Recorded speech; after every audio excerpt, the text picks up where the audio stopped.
Hare Krishna. Welcome back to this channel.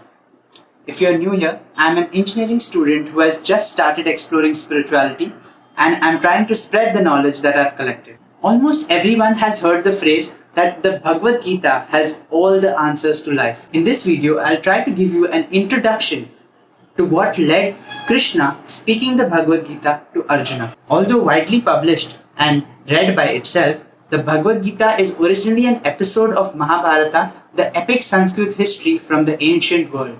The Mahabharata tells us of the events leading up to the present age of Kali. It was about close to 50 centuries ago or 5,000 years ago when Krishna was on this planet, he spoke the Bhagavad Gita to Arjuna.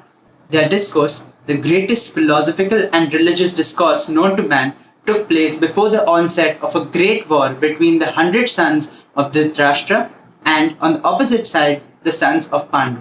Dhritarashtra and Pandu were the sons of King Bharata, who was the ruler of the world, and from whom the name Mahabharata is derived.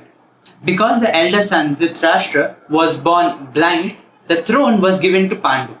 When Pandu died at an early age, the 5 sons of Pandu, Yudhishthira, Bhima, Arjuna, Nakula and Sahadeva came under the care of Dhritarashtra, who for the time being became the king.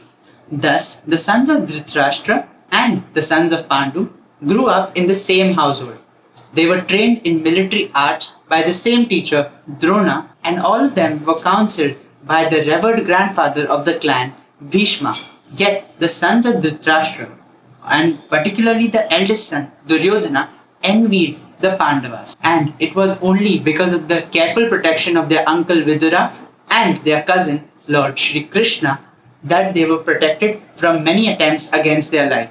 In fact, once their house was set on fire and there was a rumor spread that they were killed. To check the continuation of that video, you can click up here. Now, Lord Shri Krishna was not an ordinary man. He was the Supreme Personality of Godhead himself, who had descended on this planet and was playing a role of a prince in a contemporary dynasty. In this role, he was also the nephew of the mother of the Pandavas. So both as a relative and the eternal upholder of religion, Krishna protected the righteous sons of Pandu. Ultimately, however, the clever Duryodhana challenged the Pandavas for a gambling match. In the course of the fateful tournament, they took hold of Draupadi, the devoted and chaste wife of the Pandavas, and tried to disrobe her in front of the entire assembly. Krishna's divine intervention saved her, but the gambling match, which was rigged, cheated the Pandavas into 13 years of exile into the forest. Upon returning from the exile, the Pandavas requested for their kingdom back. But Duryodhana bluntly refused to give it back to them. Duty-bound as princes to serve as public administration, they requested mere 5 villages. But Duryodhana arrogantly replied that he wouldn't spare enough land for them to even drive a pin. Throughout all this, the Pandavas seemed consistently forbearing and tolerant, but now war seemed inevitable. Nonetheless, the princes of the world divided, some supporting Duryodhana while some supporting the Pandavas. Amidst this, Krishna himself went to Duryodhana to plead for peace. But when Duryodhana refused this offer as well, war was certain.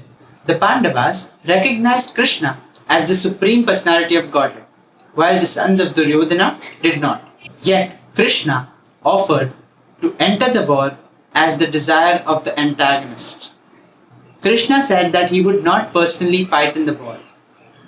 One side could have his army, while he himself would be on the other side as an advisor and helper. The clever Duryodhana immediately snatched Krishna's army, while the Pandavas were equally eager to have Krishna himself. In this way, Krishna became the charioteer of Arjuna. And this brings us to the point where the Bhagavad Gita begins. The 2 armies arrayed and ready for combat, and Dhritarashtra anxiously inquiring of his secretary Sanjaya what happened next. That's where the Bhagavad Gita begins. I hope this video has inspired to pick up this wonderful text, the Bhagavad Gita, and start reading and learning. If this video provided any value to you, a subscribe to the channel would help me make more such videos.